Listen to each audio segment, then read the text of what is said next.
السلام عليكم ورحمة الله وبركاته. سو دوادا دمان أخيارتا شرفت له waxaan kusoo dhaweynayaa koorskan gaaban oo aynu ku baran doono time attendance, qaabka uu shaqeeyo iyo qaabka loo maamulo waqtiga iyadoo la isticmaalayo Middle East software loo yaqaano Middle East.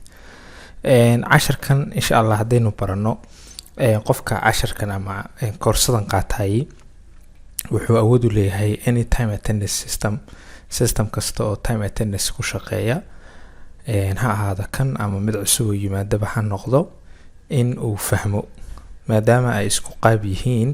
haddii kan aad baratid kulli waxay ku noqonayaan isku mid ayay ku noqonayaan sababta qaacidada la raacayo ayaa isku mid ah.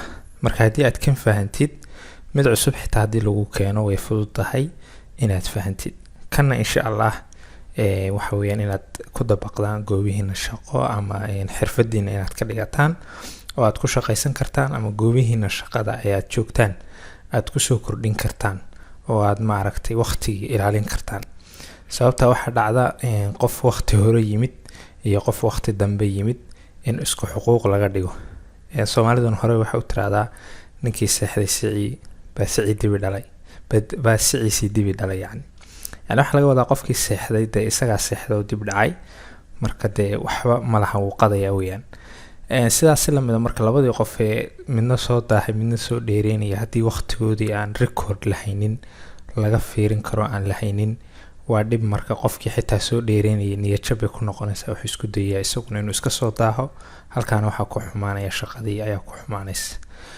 marka bahalkan time attendance-ga bare institute ahaan waxaan ugu talagalnay inaan uga faa'iideyno ardada iyo maaragtay maamulayaasha goobaha shaqadaba inay ka faa'iideystaan iyo qof kasta oo daneynaya xirfadan inuu ku shaqaysto oo baahi weyn magaalada ay u qabto inuu ka faa'iideysto si fudud oo maaragtay qiimahaas jaban ee koorsadan uu ku helay iyo intifaaca ay leedahay aad bay u kala duwan yihiin. laakiin markasta waxaan bare institute ahaan haddii macallimiinta aan nahay oo dhan aynu u taaganahay inaan xirfadanada iyo aqoontanada aan u soo gudbino ardada Soomaaliyeed iyo xirfadlayaasha iyo ganacsatada iyo qof kasta oo markaa u baahan isleenahay si ay uga faa'iideystaan oo ay maaragtay horumar u gaaraan. yani wax bartaan burwaaqo gaarna la dhihi jiray. sidaas la mid marka waxaan isku dayaynaa inaan uga faa'iideyno guud ahaan yani qaab online wixii aan markaa garanayno oo aan isleenahay dadka ku dhaantaan inaanu gaarsiino insha Allah.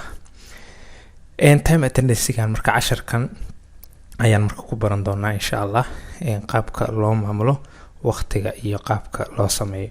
casharka marka buuggan waa heli doontaan, software-ka aan isticmaalayana waa heli doontaan labadaba. buugga isagoo download ayaan WhatsApp-ka idinku soo diri doonaa qof kasta. software-kana linkiga aad ka helaysaan isagana waxaan idinku soo diri doonaa WhatsApp-ka insha Allah.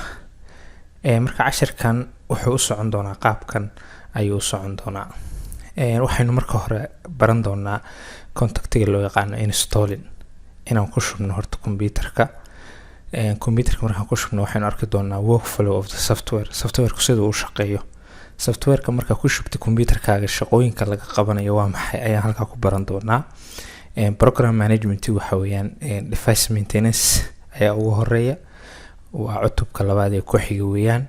device maintenance waa chapterka labaad waxaana ugu horeeya device-ka sida tusaale ahaan saacad cusub loo diiwaan geliyo, sida loo edit gareeyo iyo sida loo update gareeyo xogta loola soo dego. waxaan ku baran doonaa sidoo kale maintenance option, qaabka loo sameeyo department waaxyaha sida loo sameeyo. employee maintenance sida shaqaale cusub loogu soo daro ee loo baro. administrative setting sida password loogu xiro software haddii aadan password ku xiran oo administrator uusan lahayn qof kasta iska gelayo wax ka bedelayo ma fiicna. time maintenance sida timeka loo soxo ayaan baran doonaa oo tusaale ahaan waqtiga shaqada la soo geliyo waqtiga laga baxay sida loo xadeeyo ayaan baran doonaa. shift management waxa weeyaan waqtiga tusaale ahaan galabtii baa la yimaadaa qaybna subaxii bay dadka timaadaa ama qof baa wuxuu yimaadaa subax iyo galab. marka shiftiyadaas sida loo kala habeen lahaa ayaan ku baran doonaa. attendance rule waa sharciga. tusaale ahaan qofka hadduu soo daaho 1 saac hadduu soo daaho maxaa la dhahay, 2 saac hadduu soo daaho maxaa la dhahay ku arki doonaa.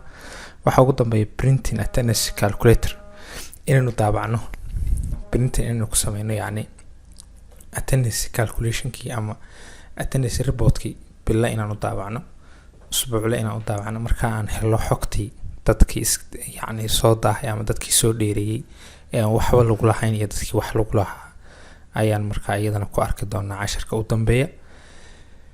muhiimaddan marka intaas ay ku saabsan tahay. casharkeena ku xiga waxaynu qaadan doonaa marka aynu ka bilaabi doonaa device-keena inuu aragno, kadibna aynu aragno maaragtay sidoo kale inaynu aragno installation-kii software-kii aan ku shaqeynaynay ayaan ku baran doonaa insha Allah. marka casharka xiga ayaa noo balana. Assalaamu calaykum waraxmatullaahi wabarakaatuh.